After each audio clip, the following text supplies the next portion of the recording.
In 1859, as America was rushing towards civil war, James Parton, the first historian to attempt a biography of Andrew Jackson, arrived at the Hermitage, Jackson's beloved home.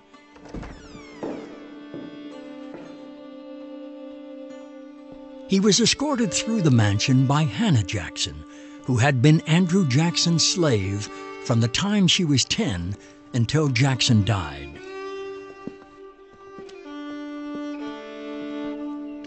Parton knew that many Americans considered Andrew Jackson the country's greatest leader since the Founding Fathers. Parton wrote, "During the last 30 years of his life, he was the idol of the American people. Columbus had sailed, Washington fought, Jefferson written. 50 years of democratic government had passed, and the result of it all was that the people of the United States honored Andrew Jackson before all other living men." Andrew Jackson, in my mind, is one of the great presidents. And it's not surprising that he was so loved.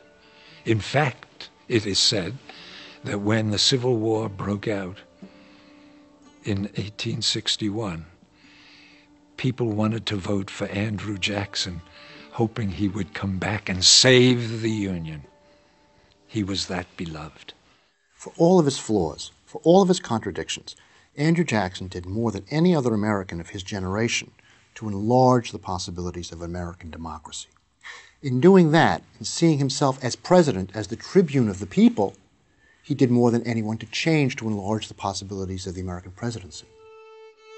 But Jackson was also one of the most controversial presidents in American history. His policies on issues like Indian removal and slavery provoked fierce opposition, not only in his lifetime, but beyond. Andrew Jackson for African Americans is not the sort of figure that one holds very dear. He wouldn't form part of the ranks of the great men of American society, because never in his reign as president, in his terms as president, did he ever attempt to expand the rights of people. On the contrary, he did everything he could, it seems to me, to constrict those rights, to limit those rights. People talk about Andrew Jackson's black moods. People talk about Andrew Jackson's red-hot temper. But the color of this story is green, and it's the green of envy. And it's the green of coveting Indian lands. At the Hermitage, Parton discovered a portrait of Jackson finished just before he died. It was completely unlike the many heroic portraits of the great man, and the vulnerability it captured brought to life Parton's most insightful description of Jackson. He was a democratic autocrat, an urbane savage, an atrocious saint. Americans have always looked at Andrew Jackson and seen themselves. But over the years, they've looked at Andrew Jackson and seen different versions of themselves. At one time, they saw the frontiersman, the poor boy made good, the classic self-made man.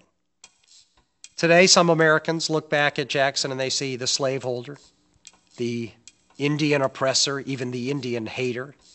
So the debate about Andrew Jackson is a very contemporary one. He's an inescapable, quintessential American, but of what kind? Is he a man whom we should admire, or is he a man whom we should despise? Is he a man whom we should celebrate, or is he a man for whom we should apologize?